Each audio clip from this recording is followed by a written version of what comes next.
Today, we're going to look past that famous, ominous bird to uncover the true, beating heart of Edgar Allan Poe's The Raven. And it's a character you never even see on the page. So let's kick things off with a question that seems like it has a really obvious answer. When you think of this poem, one character immediately flies into your mind, right?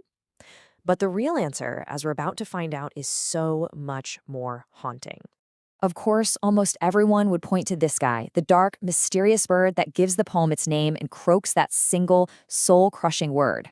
But the poem's real power, its entire emotional gravity, well, it all comes from a character who is never physically present. The entire story is literally built on the foundation of her absence. Okay, so here's how we're going to break this down. We're going to explore 4 powerful ways Lenore's absence defines every single line of this masterpiece.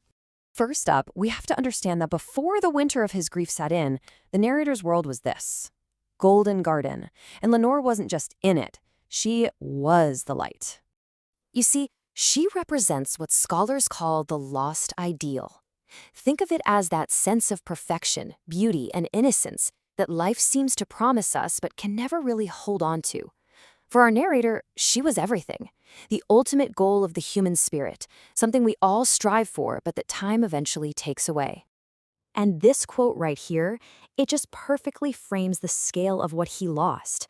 This wasn't just a simple heartbreak. For the narrator, losing Lenore was a universe-ending event. His inner sun was literally switched off. This slide just lays it all out, doesn't it? When Lenore was alive, his world was that vibrant, golden garden. But her absence transforms that garden into a graveyard, proving that when your ideal vanishes, the reality you're left with is nothing but a hollow shell. Now, that hollow shell isn't empty. Oh no, it's haunted. And we see this loss actively begin to haunt the narrator's present reality through the sheer power of a single word. He whispers her name into the darkness. Just think about that for a second. It's this desperate, heartbreaking attempt to use language as a kind of magic, a necromantic tool, hoping that the sound alone could somehow pull her back from the void. For her name has become what this analysis calls a linguistic ghost. It's such a powerful reminder that a name isn't the person. It's just a label for the empty space they left behind. It's a thin, fragile bridge to a world he can see so clearly in his mind, but can never, ever reach again. So, and this is absolutely crucial, her absence isn't passive. It is an active, powerful force. Her death is the prime mover for the entire story. Without it, there's no poem. It creates this vacuum that sucks the supernatural horror of the Raven right into his study. You could say that grief itself is the door he left open. And now we get to the cruelest part of the narrator's grief.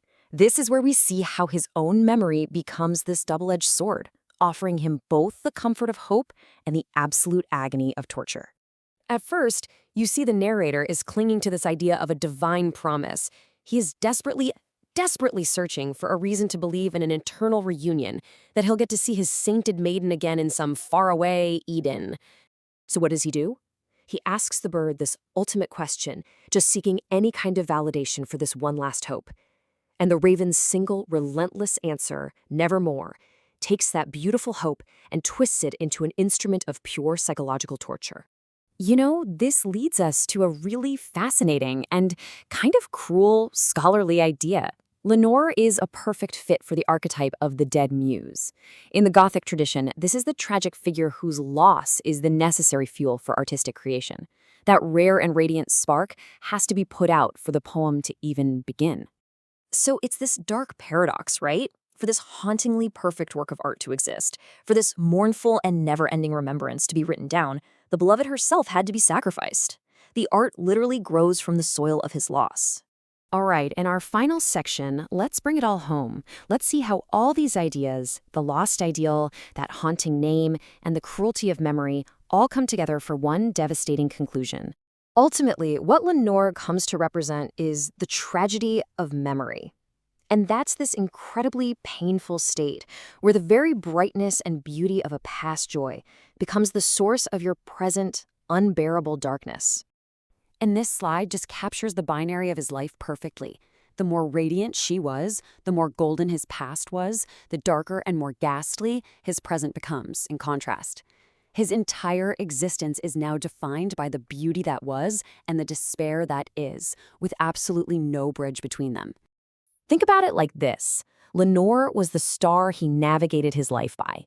She was his true north. And now that star has gone cold, leaving him permanently, hopelessly lost in the dark, with nothing but the shadow of a raven for company.